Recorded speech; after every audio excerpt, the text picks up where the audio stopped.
नमस्कार भाइयों।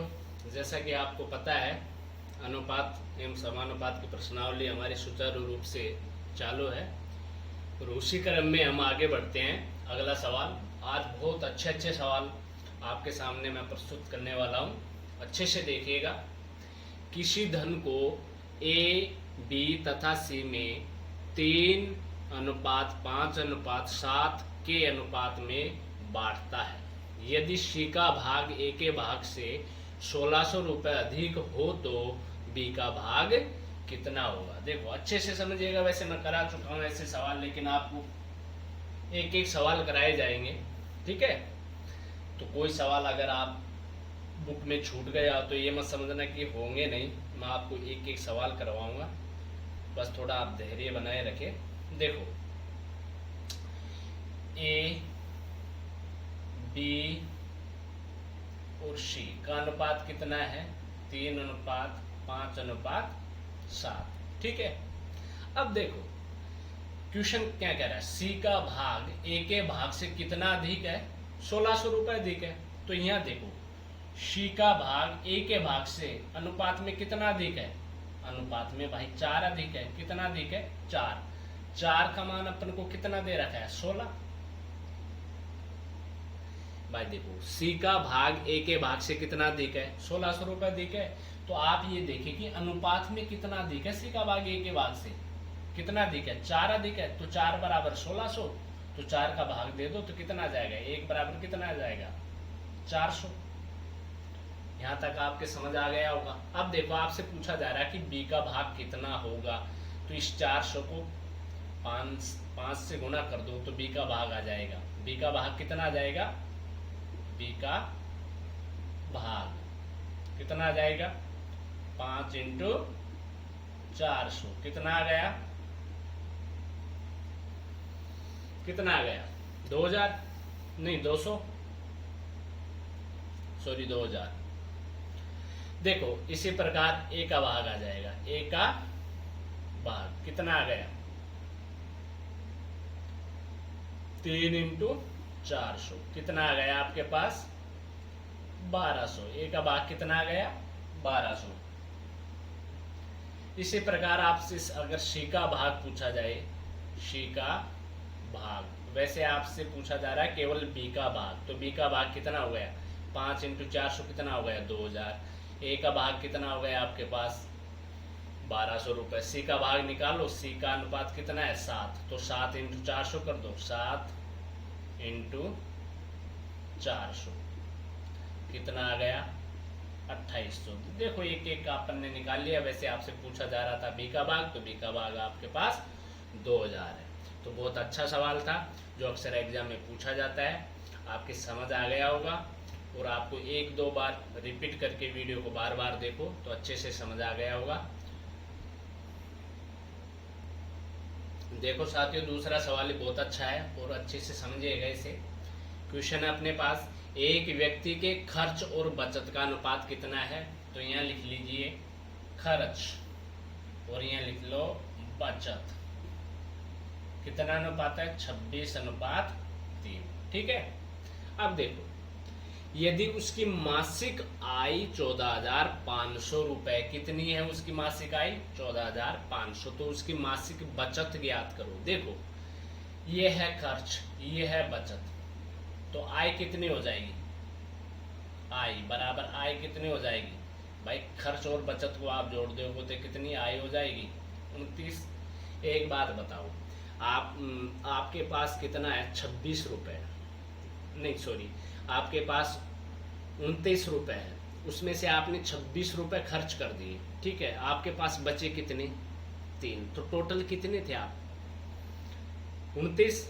आप इसको ऐसे भी समझ सकते हो कि आपने 26 रुपए खर्च कर दिया, ठीक है, और आपके पास कितने बचे? अब 3 रुपए बचे। तो मैं पूछूं आपके पास पहले कितने रुपए थे? तो आप कहोगे कि मैंने 26 रुपए खर्च कर दिए, मेरे पास जेब में 3 रुपए बच रहे हैं। तो आप कहोगे कि मेरे पास 29 रुपए थे। तो यही बात है कि आप जब खर्च और बचत दोनों को जोड़ दोगे तो आय आ जाएगी। इस आय बराबर कितना दे रखा है आपको? 14,500। कितना दे रखा है 14,500, तो ये कट गया आपके पास 500 बार। 29 का भाग 14,500 में कितनी बार जाएगा? 5 बार जाएगा प्यारे। अब देखो आपसे पूछा क्या जा रहा है सवाल में कि मासिक बचत ज्ञात करो। तो देखो बचत का अनुपात कितना है? 3। तो आप 500 से गुणा कर दो, कितना आ गया? यही पूछा जा रहा है आपसे बचत। अगर आपसे खर्च पूछा जाए तो 500 को 26 से गुणा कर दो। देखो ये जो मैं नीचे लाइन खींचता हूँ इसका मतलब ये है, देखो कंफ्यूज मत होना, इधर समझो आप। इसका मतलब है 29 यानी 14,500 बटे 29 आपसे खर्च पूछा जा रहा है, बात वही है। इस चीज़ से बचने के लिए मैं डायरेक्ट लिख देता हूँ तो आप कंफ्यूज मत होगे। देखो 500 बार 5 तिया 15, तो ये 1500, ये वही बात है। ये आसान हो जाता है ऐसे लिखने में, तो आप कन्फ्यूज। देखो आपके तरीके जो आपको ये अच्छा लगे तो आप इस हिसाब से कर सकते हो, आपको ये अच्छा लग रहा तो ऐसे कैसे भी करो। सवाल होना चाहिए एग्जाम में शॉर्ट सवाल होना चाहिए, ज़्यादा लंबा नहीं जाना चाहिए, ठीक है। तो आपके समझ आ गया होगा, 1-2 बार रिपीट करके देखो तो ज़रूर समझ आएगा। वैसे बहुत अच्छा सवाल था जो एग्जाम में अक्सर क्या पता कितनी बार पूछा हुआ सवाल है, ठीक है। देखो अगला सवाल अब बताते हैं हम आपको। देखो साथियों बहुत अच्छा सवाल है ये भी। क्वेश्चन है अपने पास 1470 रुपए को एबीसी में इस प्रकार वितरित किया गया है कि प्रत्येक भाग में से 50 रुपए कम करने पर इनके भागों का अनुपात 1:3:2 हो जाता, तो सी का भाग कितना है? देखो समझो बहुत अच्छा सवाल है। क्या करोगे? सबसे पहले देखो टोटल अपने पास राशि है 1470 रुपए।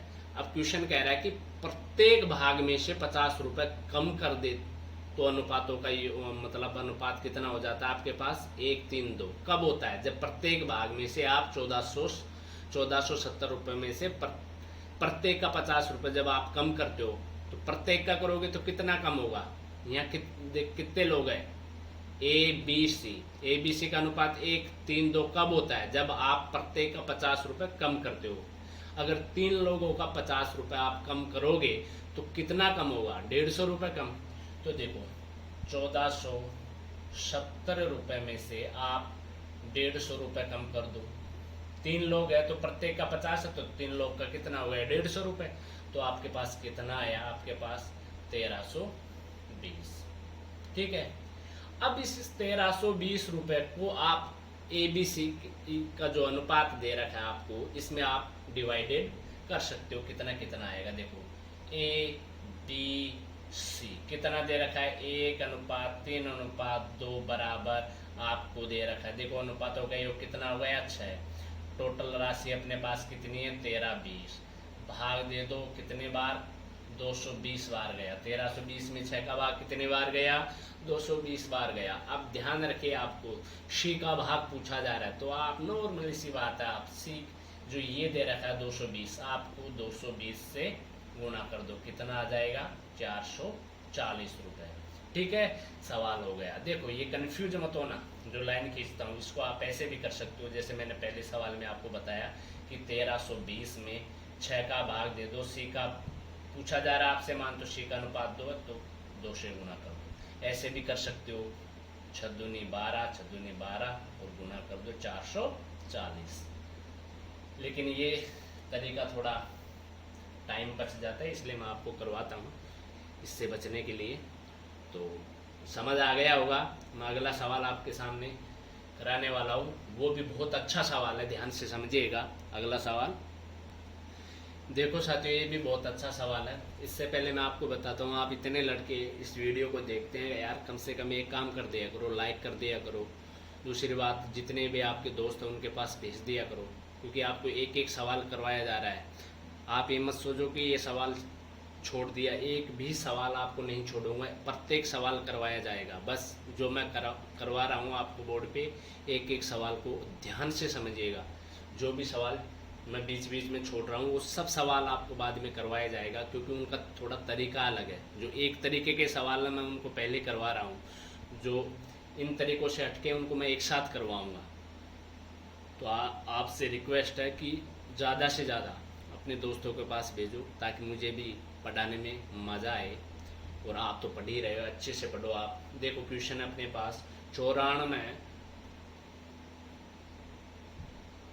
को दो भाग ए तथा बी में इस प्रकार विभक्त करना है कि ए के भाग के पांचवें भाग, यानी ए का जो भाग है उसका कितना भाग, पांचवा भाग, और इधर है बी का कितना, बी का आठवां भाग का अनुपात कितना है, 3:4 है। तो ए के भाग का पांचवा भाग का अनुपात कितना है, 3, तो बराबर 3 कर दीजिए। इसी प्रकार बी के आठवें भाग कितना दे रखा है आपको, 4, तो 4 कर दीजिए। देखो इससे ये गुना हो जाएगा, तो ए का मान कितना आ गया आपके पास, 15। इसी प्रकार बी का कितना आ जाएगा, इससे गुना कर दो, 32। अनुपातों का योग कितना हो गया भाई आपके पास, 15 और 32 47। 47 टोटल अनुपातों का योग हो गया। तो टोटल भाग कितना दे रखा आपको, 94। कितने बार भाग गया 47 का, 2 बार। अगर आपसे ए का पूछा जाए तो 2 से गुना कर दो, 15 को कितना आ जाएगा, 30। अगर आपसे बी का पूछा जाए तो 32 को आप 2 से गुना कर दो, कितना आ जाएगा, 64। यार देखो इतने इजी तरीके आपको बता रहा हूँ, तो आपका फर्ज है कि आपके जितने भी दोस्त हैं सबके पास ये वीडियो भेजो, ताकि मैं और भी अच्छे सवाल आपके सामने करवा सकूँ। अब मैं 5वां सवाल आपको बताने वाला हूँ। बहुत अच्छा सवाल है, ध्यान से समझिएगा उसी को। देखो साथियों, बहुत ही अच्छा सवाल है, और इसमें जो मैं आपको तरीका बताने वाला हूँ इतना अच्छा है कि आपको किसी भी कोचिंग में ये तरीका नहीं मिलेगा, और आपको बहुत अच्छा लगेगा ये तरीका। इतना इजी तरीका है, सवाल बहुत अच्छा है, जो एग्जाम में अक्सर पूछा जाता है। देखो, रामपाल 2 धनों को अपने 4 पुत्रों ए, बी तथा सी तथा डी में क्रमशः 4, 3, 2, 1 तथा 5, 6, 7, 8 के अनुपात में बांटता है। यदि दूसरा धन पहले धन से दुगना है तो सबसे अधिक धन प्राप्त करने वाला कौन है। तो देखो अच्छे से समझिएगा इसे। ए, बी, सी और डी, ये फर्स्ट धन की बात हो रही है। फर्स्ट धन का अनुपात कितना दे रखा है आपको, 4, 3, 2, 1। सेकंड धन का अनुपात आपको दे रखा है 5, 6, 7, 8। अब देखो बहुत ही अच्छा जो मैं तरीका आपको बताने वाला हूँ। पहले धन, इसको आप योग कर दो, कितना हो गया, 10। इसका आप योग हो गया, कितना हो गया, 26। 15 और 11 26। आप देखो 10 का और 26 का जो एलसीएम आएगा कितना आएगा, कितना आएगा भाई, 130। कितना आएगा एलसीएम इनका, 10 और 26 का एलसीएम कितना आएगा, 30। देखो जो एलसीएम आता है उसको हम टोटल मान के चलेंगे यहाँ पर, ठीक है। क्वेश्चन क्या कह रहा है, यदि दूसरा धन पहले धन से दुगना हो। चलो दूसरा धन पहले धन से दुगना, तो पहला धन अपन ने 130 मान लिया, तो दूसरा धन पहले धन से दुगना है ना, तो ये कितना हो गया, 130 का 2 गुना कितना हो गया, 260। यहाँ दिक्कत कोई आपको, ठीक है। तो देखो 10 का 130 में भाग गया, कितनी बार गया, 13 बार। 26 का 260 में भाग कितनी बार गया आपके पास, 10 बार। अब देखो जो ये 13 बार भाग गए, इसको 13 से सबको गुना कर दो, पहले वाले को। ये हो गया आपके पास 52, ये हो गया आपके पास 39, 13 दूना 26 हो गया, ये हो गया 13 एकम 13, ठीक है। अब देखो इस 10 को इससे गुना कर दो, 5 × 10 करोगे तो 50, 6 × 10 करोगे तो 60, 7 × 10 करोगे तो 70, 8 × 10 करोगे तो 80। अब ये क्वेश्चन कह रहा है कि सबसे अधिक लाभ किसको मिला, या सबसे अधिक धन किसको मिला। जोड़ दो आप, ए को कितना मिला, 52 और 50 102, कितना 102।